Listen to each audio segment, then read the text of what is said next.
మంత్రులు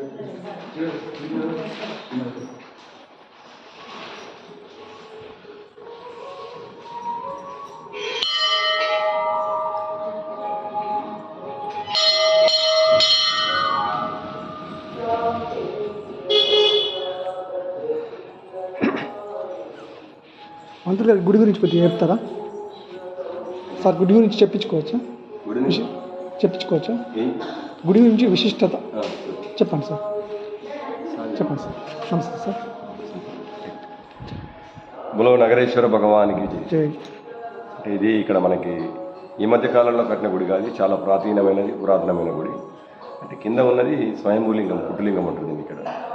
దాని తర్వాత పెద్దలు అనుకొని దాన్ని డెవలప్ చేసి ఆ పుట్టులింగాన్ని అలాగే ఉంచి ఈ పై భాగంలో మాత్రం కొత్త లింగాన్ని ప్రతిష్టాపించి బ్రహ్మాండంగా పూజలు విశిష్టంగా ఇప్పటికి కూడా అందుకోవడం జరుగుతూ ఉంది. ప్రతి శ్రావణ మాసంలో నిత్యాభిషేకాలు, ప్రతిరోజు అభిషేకం ఉంటుంది. శ్రావణ మాసంలో ప్రత్యేకించి నిత్యాభిషేకాలు, అన్న పూజలు, ఇలాంటి కార్యక్రమాలు జరుగుతుంటాయి. మరి ఇప్పుడు కొత్తగా మా కమిటీ ఫామ్ అయిన తర్వాత ఇప్పుడు నేను అధ్యక్షుడిగా ఎన్నికైన, నా పేరు చిన్న వివేకానంద. ఇక్కడ ప్రతి మాస శివరాత్రి రోజు శివపార్వతుల కళ్యాణం ప్రారంభించాము.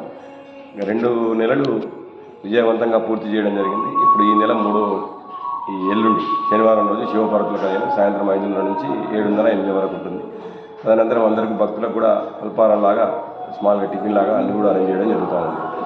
మరియు కార్తీక మాసంలో విశిష్టంగా కార్తీక మాస దీపోత్సవాలు, ఇలాంటి కార్యక్రమాలు, భజన కార్యక్రమాలు కూడా చేయడం జరుగుతుంది. మరియు వైశాఖ మాసంలో ప్రతిరోజు ఇక్కడ వైశాఖ పూజలు చేసి వచ్చిన భక్తులందరూ కూడా ప్రసాదాన్ని అందజేయడం, వితరణ చేయడం జరుగుతూ ఉంటుంది. ఈ గుడి యొక్క ప్రాముఖ్యత ఏంటంటే అంటే నేను ఇప్పుడు దగ్గర నేను చూడాలంటే ఈ గుడిని 62 సంవత్సరాల పైన అవుతున్నది. అంటే మా తాతలు చెప్పిన కాలం నుంచి కూడా ఇది చాలా ప్రాముఖ్యమైన గుడి. మరియు 102 వైశ్యుల గోత్రాలు, 160 గడపలు ఉంటేనే ఈ గుడి అనేది తెలుస్తుంది, నగరేశ్వర దేవాలయం. సో అప్పుడు ఆ పెద్దవాళ్ళు అవన్నీ ఆలోచించి అవన్నీ వెలిశాయి కాబట్టి ఇక్కడ కట్టారని మేము అనుకుంటున్నాం. ఓకే. ఏ చెబుతారు?